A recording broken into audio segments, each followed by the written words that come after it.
Everybody, what's going on? So today in this video, we're going to talk a little bit more about fall fishing and the lures that I like to use during this time of the year.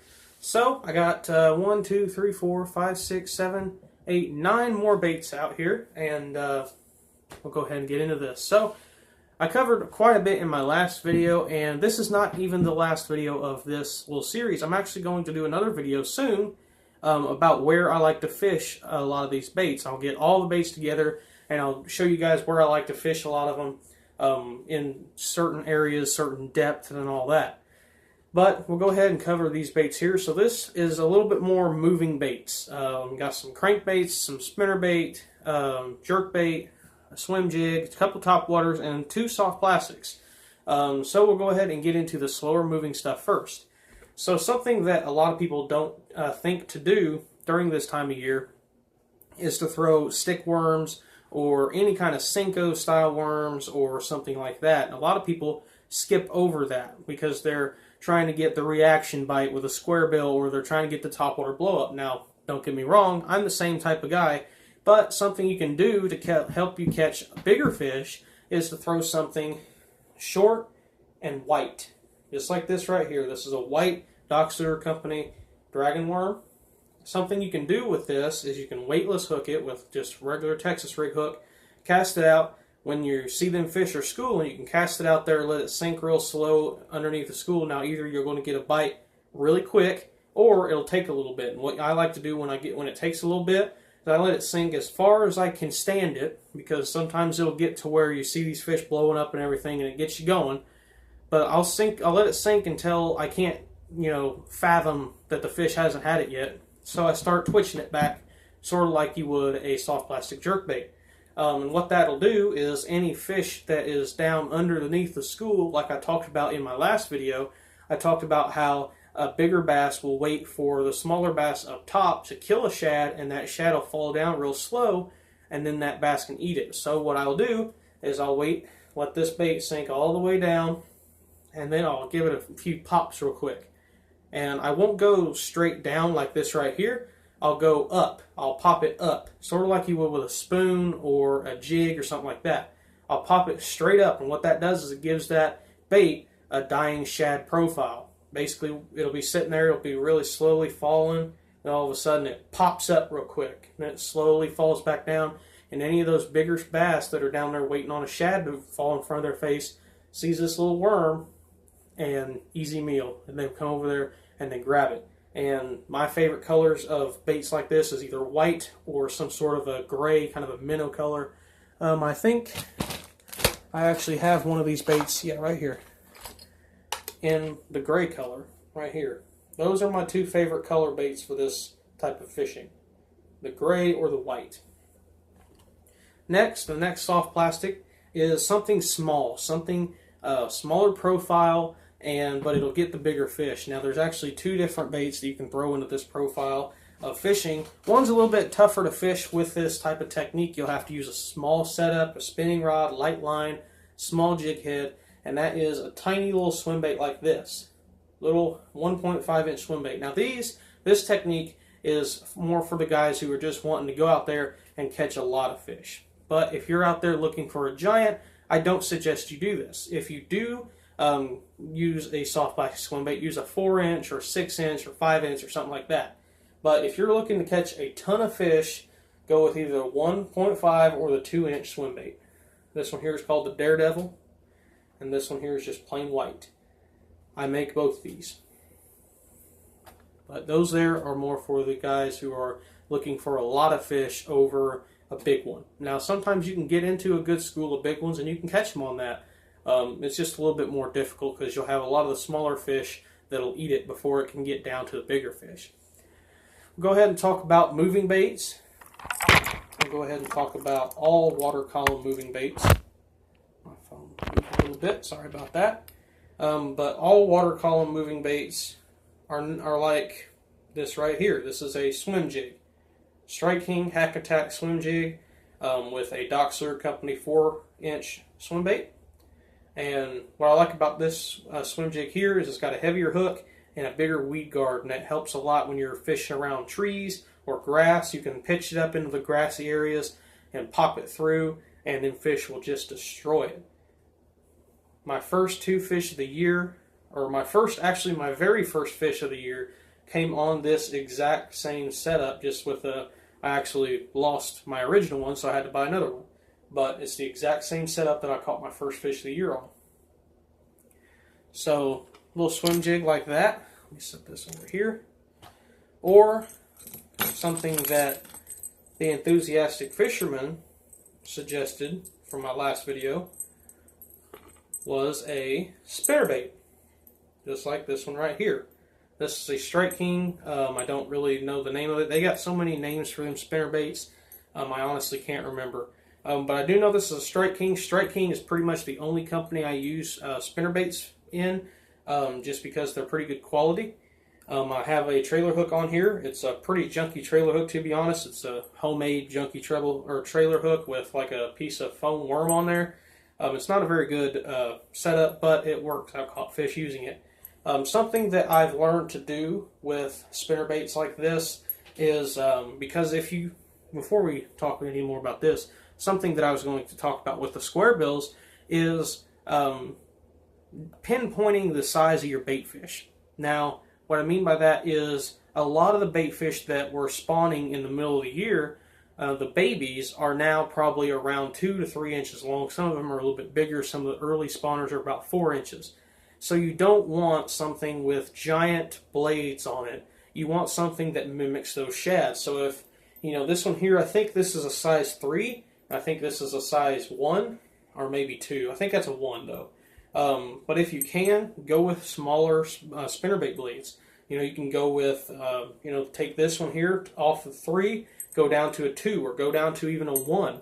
Downsize your spinnerbait blades. And also what you can do is, you see how this here has this little bit of a strands down here.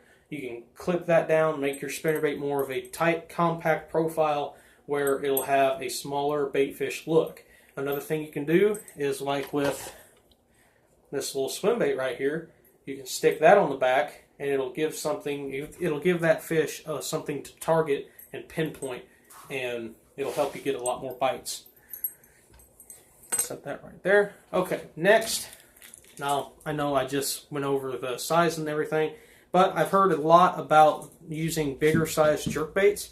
Personally, I don't use jerkbaits. I've actually only caught one fish on a jerkbait, and I was just using it as a crankbait.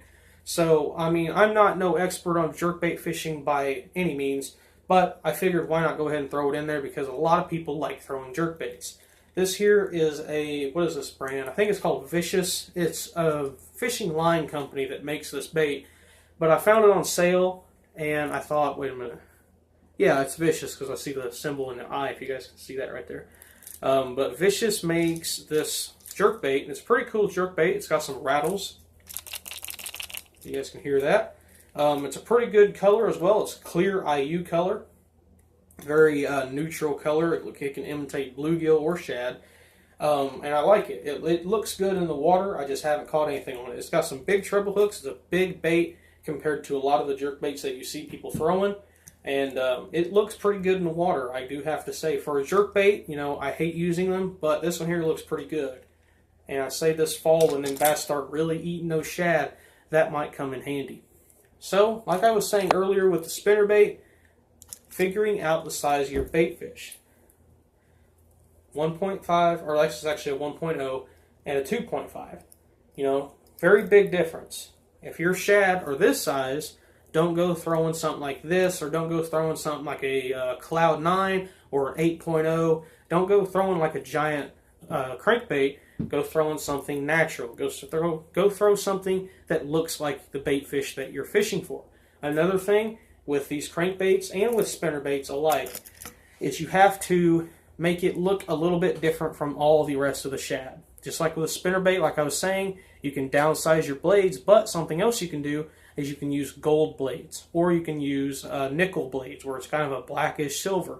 With a square bill, if you have a bunch of shad that are just plain silver with a black back, throw something like this. A little chartreuse, a little yellow stripe on it, a little bit of blue, some orange on the belly. Throw something that looks a little bit different, and them fish will key in on that 100%. Will see the difference between this and just a normal 3-inch long shad, And most of the time they'll go after this because it's different. It looks crazy wagging out through the water, and the fish will just come up and they'll nail it. And you can catch a lot of them on a square bill. I usually use square bills in not very shallow water. Most of the time when I'm throwing a square bill, most of the fish I've caught, I've actually caught like probably 10 fish on a square bill this year. And they were all, I think all of them were on a chartreuse blackback square bill. And I wasn't even hitting bottom. I wasn't even in shallow water. I was actually casting up into shallow water. But when I would get out into the deeper water, probably about maybe 6, 7 to 10 feet, I would normally get the bites right about then. If I didn't get any bites out there, I would usually get bites probably about 1 foot to 2 feet from the bank. I don't know why, but most of the fish that I caught were just like that. Every single fish I caught was just like that. So, go ahead and talk about topwater. Going into, just like I was saying a little bit ago, something you can do to downsize your profile. Instead of throwing a big walking bait or the big whopper plopper, you can throw something like this right here. This is a Strike King Splash Popper. This is the, I think this is called Summer Shad or something like that. Got the feathered treble hook, and I've actually caught some pretty big bluegill in there. I have a picture, I don't remember if it's on this phone or my other phone, but I have a picture of a bluegill that I caught on this bait while I was fishing for bass that were chasing bluegill. Now, I know it sounds crazy, but a bluegill actually came up and hit this while I was trying to imitate bluegill, and the bluegill was only about maybe 2 or 3 inches longer than this, and I thought that was kind of funny. But he actually came up and hit this. But always have a little feather treble on there. You ask any fisherman, just any fisherman that has ever used a popper, they'll tell you that 99% of the time, if you don't get them completely hooked like that, they'll be hooked by the back treble hook every time.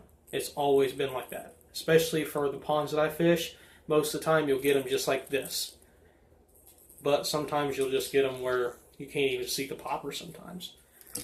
Just like I was saying a second ago as well, instead of throwing the 130 or the 110 or even the 190, if you're a crazy person that likes to throw bigger topwaters than that, you know, the 75, that new Whopper Plopper 75. That is a perfect opportunity to throw this bait.